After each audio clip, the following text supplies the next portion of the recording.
les femmes en moi n'en est plus en 1867. C'est terrible, hein. Oui. Ouais, donc je suis peut-être un peu vieille, d'accord. J'ai compris. Du tout, je retrouve l'album. Toutes les femmes en moi.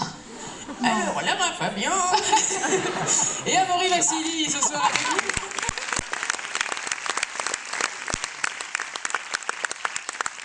L'album s'appelle Vincero. Lara Fabian, je vais vous laisser vous installer. On va écouter, il venait d'avoir 18 ans. Juste un petit mot par contre sur cette chanson avant de l'écouter. Parce que vous, dans ce livret d'ailleurs, c'est pour ça aussi qu'il faut acheter l'album de Lara Fabian. Ne serait-ce que pour découvrir ces lettres que vous adressez à chacune d'entre elles. Moi j'ai été touchée par chacune d'entre elles justement. Chacune de ces lettres. Un petit mot sur cette chanson.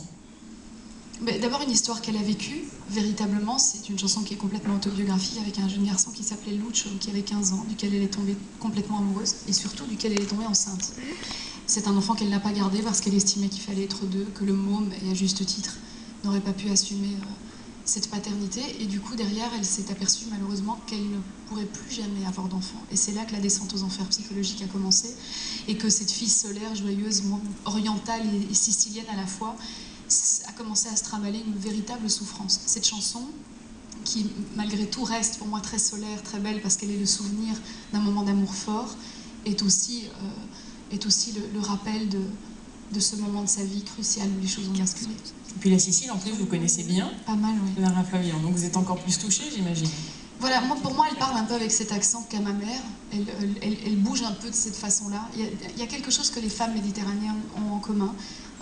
Il y avait un rapprochement que je ne peux pas expliquer, qui était presque viscéral. Et pour moi, elle est devenue en quelque sorte un garde-fou. Il y a eu un moment dans ma vie où je vivais les choses peut-être un peu trop passionnément, où j'entreprenais d'aimer comme on aime mal, et pas comme on peut aimer simplement.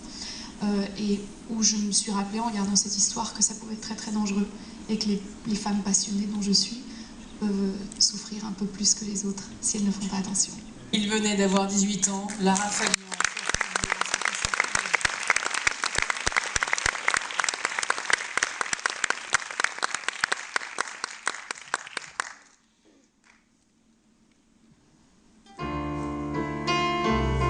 Excusez-moi, mais il n'y a pas de guitare, mademoiselle.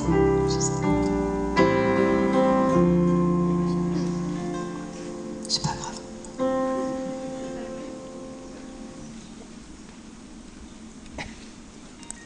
Radio France, c'est plus ce que c'était, hein.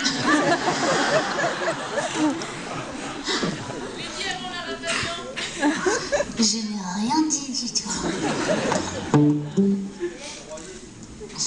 Ah, Christophe Ponce à la guitare.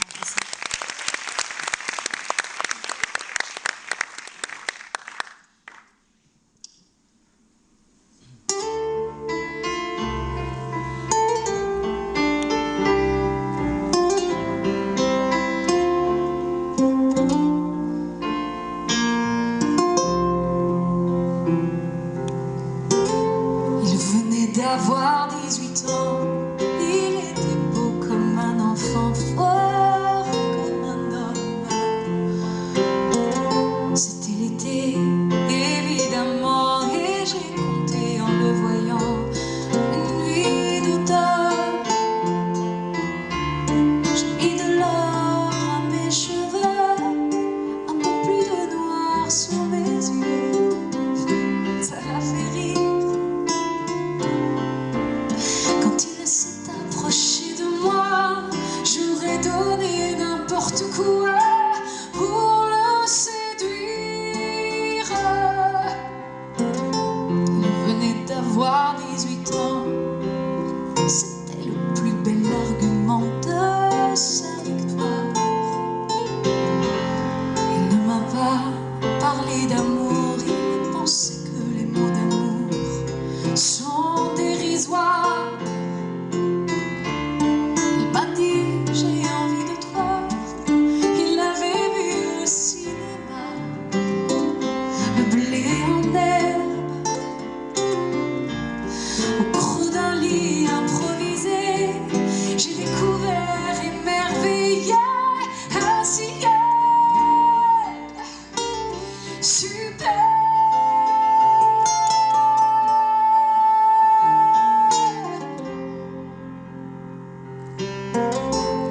Il venait d'avoir 18 ans, ça me rendait presque insolent de certitude. Et pendant qu'il se rhabillait déjà, vaincu, je retrouvais ma solitude. J'aurais voulu le retenir, pourtant je l'ai laissé partir sans faire un geste. Il m'a dit c'était pas si mal avec la candeur infernale de sa jeunesse.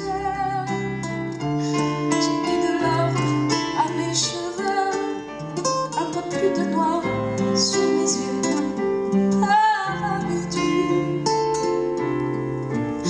J'avais oublié simplement que j'avais 2 fois 18 ans. Que j'avais 2 fois 18 ans. Muito bom! Bravo!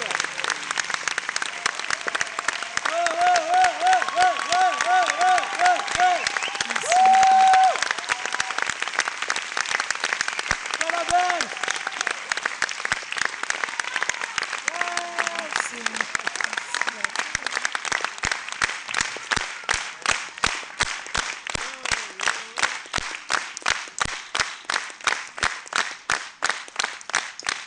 Voilà une femme qui nous apprend que tout est possible lorsqu'on est capable de pardonner.